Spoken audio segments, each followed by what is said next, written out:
Hello, good morning students. तो आज के इस वीडियो में अपन करने जा रहे हैं कक्षा 9वीं की पुस्तक क्षितिज में काव्य खंड का पाठ 5वां ग्रामश्री, और इसके कवि हैं सुमित्रा नंदन पंत जी। सुमित्रा नंदन पंत जी ने गांव की उस मनोहारी मतलब सुबह का वर्णन किया है। यानी गांव के अंदर पूरा का पूरा प्राकृतिक वर्णन इन्होंने इस तरह से किया है जैसे कोई पूरा गांव मोती मुनियों का जैसे डिब्बा सा ही खुल गया हो। तो इस कविता का मुख्य उद्देश्य ही यही रहा है इनका कि गांव की प्राकृतिक सुषमा मतलब प्राकृतिक सुबह सुबह और समृद्धि, भरपूर हरियाली या भरपूर धन संपदा से भ्रमित का मनोहारी वर्णन इन्होंने अपनी इस कविता में किया है। तो स्टूडेंट्स, ये कविता बहुत लंबी है लेकिन बिल्कुल आसान है। जैसे कोई हर एक लाइन आपके सामने घटित हो रही हो, ये आपको सारा का सारा दिखाई देगा। तो देखिए, पहले करके देखते हैं अपन इस कविता को पढ़ के देखते हैं। इसको ध्यान से सुनिए, इसकी व्याख्या मैं आपको करवा रहा हूं। पहला जो पहरा है, देखिए, फैली खेतों में दूर तलक मखमल की कोमल हरियाली।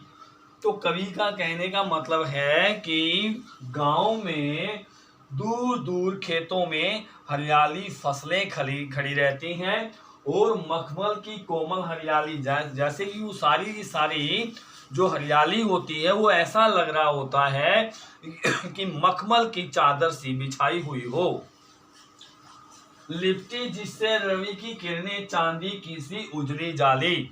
और उसके ऊपर सुबह सुबह की जो सूरज की किरणें हैं उस हरियाली पर लिपटी हुई सी लग रही हैं, और वह ऐसे लग रही हैं जैसे कोई चांदी का सा जाल बना रही हो, जैसे चांदी जैसी एक जाली सी बिछ गई हो। तिनकों के हरे हरे तन पर हिल हरित रुधिर है रहा झलक। कवि का कहने का मतलब है कि जितनी भी हरियाली है, घास फूस जितना भी खड़ा है, जो भी पौधे खड़े हैं, उनका जो तन है वो हरा हरा है। और उस हरे हरे तन के अंदर यानी कि हिल हरित रुधिर, रुधिर का मतलब होता है हरा खून, यानी कि हिल हरित, हरित का मतलब हरा, रुधिर का मतलब खून, और उनके तनों के अंदर हरा खून झलक रहा हो। श्यामल भूतल पर झुका हुआ नभ का चिर निर्मल नील फलक। कवि कहता है कि श्यामल भू यानी कि पूरी की पूरी जो हरी भरी हरी भरी जो धरती है, भू का मतलब धरती, जो हरी भरी जो धरती है उसके तल पर पूरा का पूरा आसमान झुका हुआ है। वो ऐसे लग रहा है कि नभ का चिर निर्मल नील फलक, यानी कि पूरा का पूरा जो नभ है, पूरा का पूरा जो आसमान है, वो ऐसे लग रहा है बिल्कुल निर्मल और साफ स्वच्छ, और एक नीले पर्दे के समान इसके ऊपर बिछा हुआ है। नील फलक का मतलब नीला पर्दा। नेक्स्ट जो पैरा है हमारा, देखिए स्टूडेंट्स, रोमांचित सी लगती वसुधा आई जो गेहूं में बाली। यानी कि गेहूं के जो खेत हैं उनके अंदर गेहूं के पौधे पर बालियां आ गई हैं, और जब भी वो हिलती है गेहूं की बालियां तो ऐसा लगता है कि वसुधा का मतलब पूरी की पूरी जो धरती है, ऐसा लगता है कि वो रोमांचित हो गई है, वो पूरी की पूरी मस्त हो गई है। अरहर सनई की सोने की किंकणियां है शोभाशाली।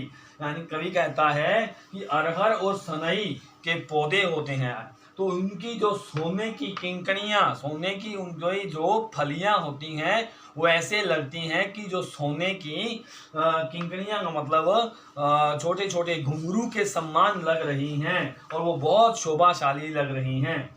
उड़ती बीनी तेलाक गंध फूले सरसों पीली पीली।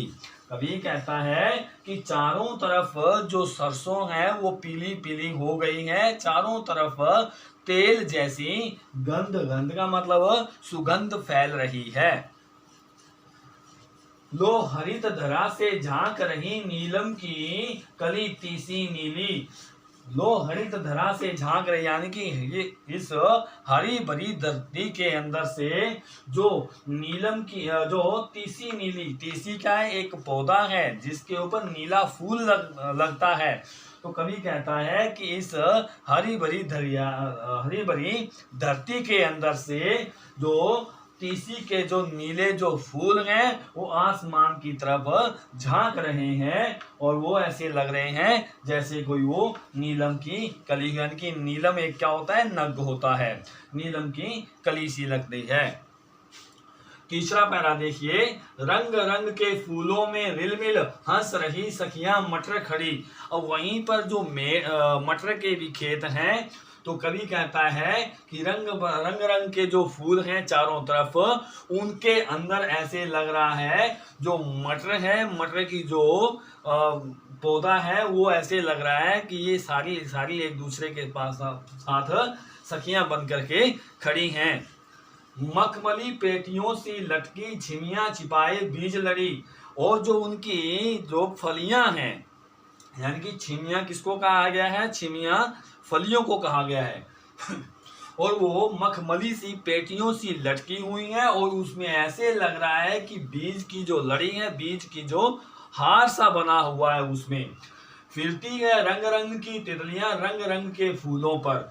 और वहीं पर जो तितलियां हैं वो रंग रंग के फूलों पर ही उड़ारी मारती हुई फिर रही हैं।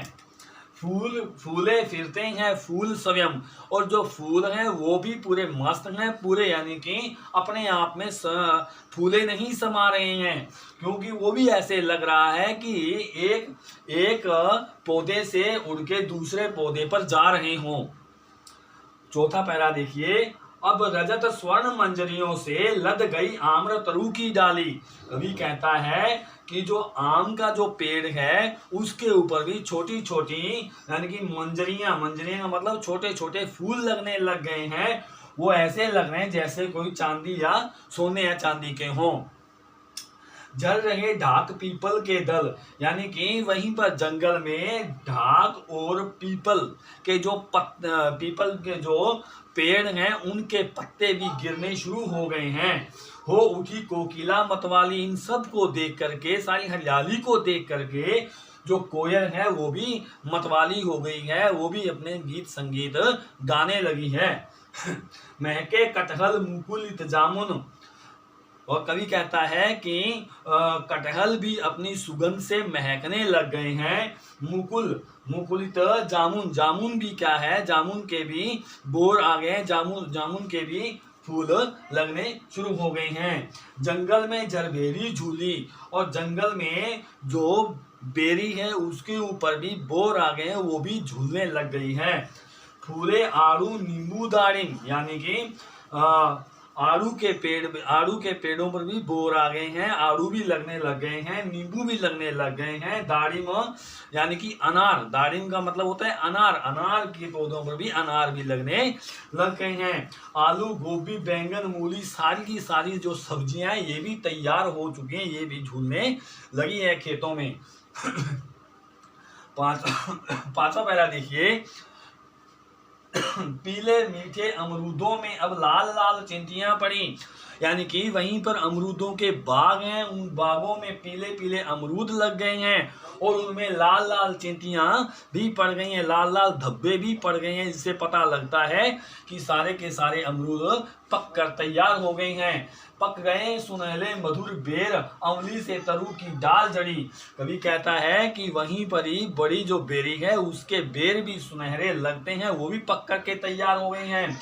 अमली से तरु की डाल जड़ी, यानी कि छोटे से जो पेड़ है आंवले का, उसके ऊपर भी छोटे छोटे आंवले लगने लग गए हैं, वो भी तरु की यानी डाल जड़ी, यानी तरु का मतलब आंवले का पेड़, तरु का मतलब पेड़, और जो डाल है उसके ऊपर लाइनों में क्या है आंवले लग करके जड़ मतलब बहुत ही शोभाशाली लग रहे हैं आंवले लग करके। लह लह पालक मह मह धनिया, यानी कि जगह जगह पालक भी लहराने लग गई हैं और जगह जगह जो धनिये के जो भी खेत हैं वो भी महक देने लग गए हैं। लौकी और सेम फली फैली। लौकी और सेम फली दोनों के दोनों जो हैं पौधे फल करके तैयार हो गए हैं। मखमली टमाटर हुए लाल। वहीं पर खेतों में टमाटर के पौधे भी लगे हुए हैं। टमाटर भी क्या है, मखमली लाल लाल तैयार हो गए हैं। मिर्चों की बड़ी हरी थैली। खेतों में मिर्चों के पौधे भी लगे हुए हैं, जिस पर बड़ी बड़ी थैलियों रूपी मिर्चें भी, हरी हरी मिर्चें भी लग करके तैयार खड़ी हैं। छठा पैरा देखिए, बालू के सांपों से अंकित गंगा की सतरंगी रेती।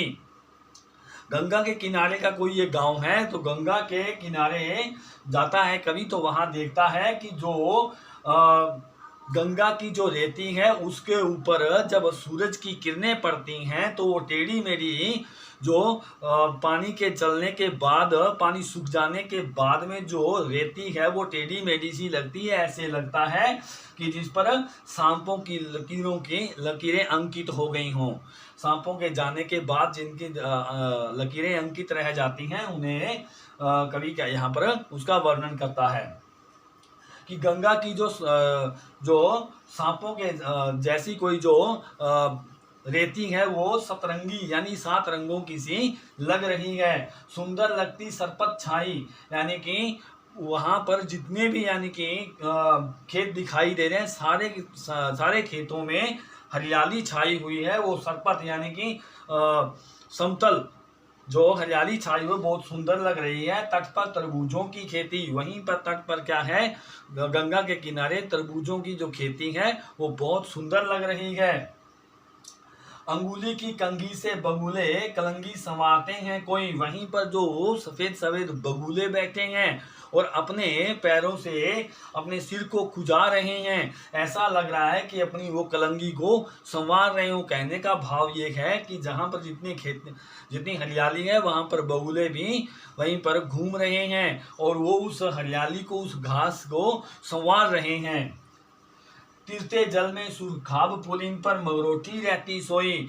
अब तिरते जल में सुरखाब, यानी कि सुरखाब क्या है, एक पक्षी है। वो भी क्या है, वहां पर उस जल के अंदर तिरता हुआ दिखाई दे रहा है।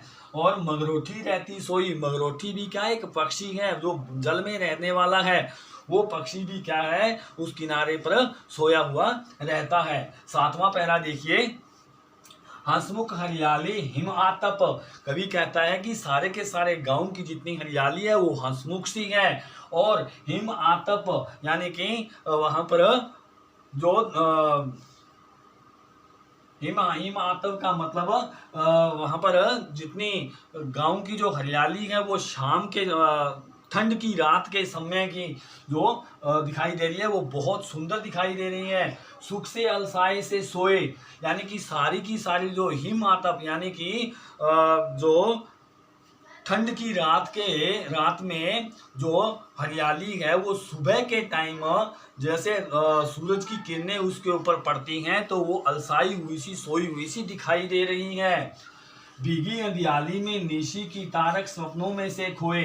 और जो रात है यानी कि भीगी अंधियाली, जो अंधेरी रात है वो भीगी भीगी यानी कि सर्दियों की जो रात है भीगी भीगी, निशी का मतलब रात, वो बहुत ही सुंदर लग रही है। और उस रात के अंदर जो तारे हैं, वो ऊपर आसमान में जो तारे दिखाई दे रहे हैं वो ऐसे लगता है कि वो भी स्वप्नों में खोए हुए हैं। मरकत डिब्बे सा खुला ग्राम, यानी कि मरकत डिब्बे का मतलब क्या होता है, सोने चांदी जैसे नग मोतियों जैसे डिब्बे में जो ये सामान भरा हुआ होता है, जो वो डिब्बा खोलते हैं कितना उजाला प्रकाश फैलता है। तो उसी प्रकार कवि कहता है कि ये पूरा का पूरा ग्राम एक मरकत डिब्बे सा है, वो खुला हुआ है, जिस पर नीलव नभ आच्छादन, और उसके ऊपर जो ये नीला आसमान है वो बहुत ही आच्छादन यानी कि शोभाशाली दे रहा है, शोभाशाली लग रहा है। निरूपम हिमांत में स्निग्ध शांत, यानी कि इस गांव की किसी के साथ निरूपम का मतलब उपमा नहीं की जा सकती, कंपैरिजन नहीं की जा सकती। हिमांत में यानी कि हिमांत का मतलब सर्दियों के बाद में जो जो आती है ऋतु, बसंत ऋतु जो आती है उसमें ये शांत गांव बहुत ही सुंदर लग रहा है। निज शोभा से हरता जनमन, निज शोभा का मतलब अपनी शोभा के कारण से हरता जनमन, यानी कि जनमन का मतलब लोगों को, ये आने जाने वाले जो लोग हैं उनका जो मन है अपनी तरफ खींच रहा है। तो स्टूडेंट्स ये सातों पैरे आपको अच्छे से समझ में आए होंगे और इसके अंदर से आप क्वेश्चन आंसर ढूंढने की कोशिश कीजिएगा। धन्यवाद।